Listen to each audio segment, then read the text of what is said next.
So I've spent much of my career working with at-risk populations. The Children's Advocacy Center was one of the places that I visited. One of my good friends had just started working at the center and encouraged me to go on a tour, and I began volunteering with the Kids Have Rights program. As I was making folders and copies and kind of looking through some of the material, I realized that this was information that I had needed so badly as a child. I think it was in that moment that I realized that I really wanted to be a part of the Kids Have Rights team. One of the most fulfilling things for me personally is when a teacher comes to me after the lesson with tears in their eyes and shares that this was a lesson that they had so badly needed as a child because they had been a victim of child sexual abuse. I too was a victim of child sexual abuse, and it's just a really beautiful moment of connection, and that's something that's really fulfilling for me. Sometimes kids are hearing this information for the first time. It's really meaningful to see them interact with that information, to feel comfortable to ask questions, just to see them learning new things. This program was created when forensic interviewers started to notice patterns as they were looking through reports, and they really started to wonder if anyone was talking to kids about the things that were happening. Through a lot of research, they found that child sexual abuse was a silent epidemic, and there really wasn't any program that was currently addressing those things. Kids Have Rights was really born out of that need. The first program was piloted in 2005, and at that point, it was only in one public school in one grade level. Over the past 20 years, the program has grown so much. On an average, the Kids Have Rights program sees over 24,000 students. We teach over 1,100 lessons in over 100 schools. Some of the key concepts that children learn during their Kids Have Rights lesson is that their body belongs to them, their voice matters, there are safe adults who are just waiting to help them if they ever have a problem or a question. They can listen to their instincts and what their bodies are telling them, that it is always okay to say no, even if they know a person, that they have the right to be safe always, and most importantly, that they're not going through these things alone, and they always have the right to tell.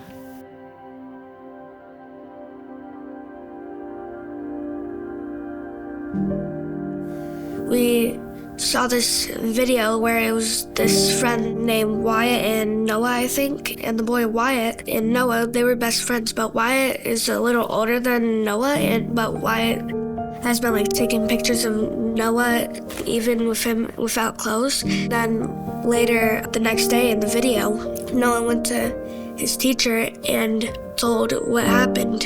I don't know, just something about it makes me feel good knowing that it was the same thing. Someone hurt me, touched me inappropriately, not safe touch. Then the fact that I told my teacher, just like the kid Noah did in the video. It's a little shocking that same thing happened, that he told his teacher and I told mine. There was this woman that came to our school last year, and she said stuff, and then it made me have the courage to talk about what happened. Then I felt safe to tell my mom. It was instantaneous world collapse. That happened to me and her dad when we were young, so it was just kind of history repeating itself. So it was oh, here we are again. That was the physical day of the life we had before and the life that we have now.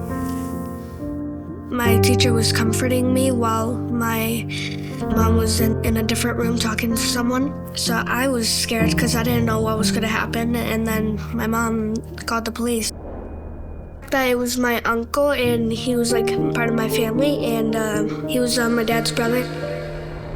Finally letting out what happened to me after 2 or 3 years, it just felt good that I finally told. Justice is moving on, not letting him ruin our life, because we've overcome way too much and we've gone through way too much, and we've become these versions of ourselves that never existed in our lives as children. And it would be such a waste to let him do what he did and then have it just destroy us. Just blissfully moving on, and we can't pretend it didn't happen. Just living the very best life we can is just the ultimate form of justice. The people that were child abused, I just want them to know that they should always tell. If you feel scared, it's normal. I recommend telling straight away, other than waiting for years. Because I waited for like 2 or 3 years, and I've been feeling awkward. I had a lot of anxiety, so I had to go to therapy. And for those kids that were child abused, I just want them to know that it's okay to feel that way and that they should always tell their safe adult. When you sit in front of families and you're telling them for sometimes the first time that what happened to you wasn't your fault and that we believe you, and you just see this weight just lift just a little bit, you'll never do anything else. What surprises a lot of people about coming to the center, when you think of an agency that investigates child sexual abuse, you think of SAD, you think of a police station. And what surprises people is when you first arrive at the center, you get greeted by our overly friendly staff, just so happy and so excited to see the families that we serve. You get to meet our facility dog, Bacon, who is a lovey, wonderful, fun dog who loves to love on kids and love on families. He helps me calm down whenever I'm having trouble trying to speak. I would just pet him, and then I would start calming down, and then I will just tell what I needed to say. Families get to meet with one of our forensic interviewers. When you think about what a child has to go through to report a crime of sexual assault, you think of having to meet with a police officer in the blue uniform with the gun on their hip and the badge on their chest, but they get to talk to somebody who looks just like their mom or just like their teacher that they talk to about maybe this for the first time. Law enforcement and CPS can observe behind the mirror so that they can be looped in on all of those important details about the disclosure, and then the child never has to talk about it more than once. That's the first time that they get to share it, and that's where it gets to stay.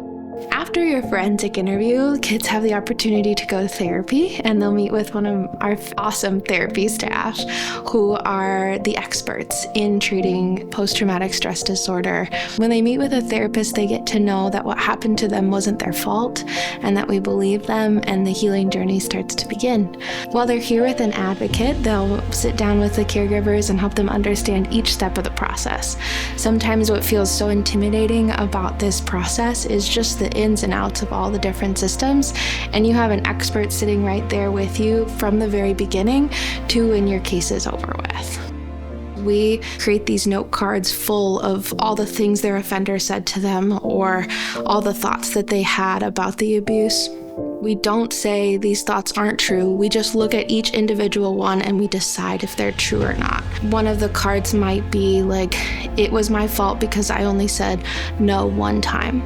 And so we look at that thought and we go, is this true? And once we've deconstructed that thought and we've decided that it's not the truth and it's a lie, and we shred all of the note cards up and we make this beautiful collage, a mosaic, a reminder of whose fault it is. The trauma narrative is a really important piece of therapy. And so this is an opportunity for kids to talk about, the worst part of their trauma narrative. And kids do it in lots of fun, different ways. You can write it as a story. You can make it a song. You can make it a dance. It's really just about processing how you felt. And then the really powerful part of the trauma narrative is that they get to share that with their caregiver. It was like this story that was basically called All About Me, saying what I hated and what happened to me. One day my mom and dad came to listen. Then I read my story. Bacon helped me calm down because we had him in there.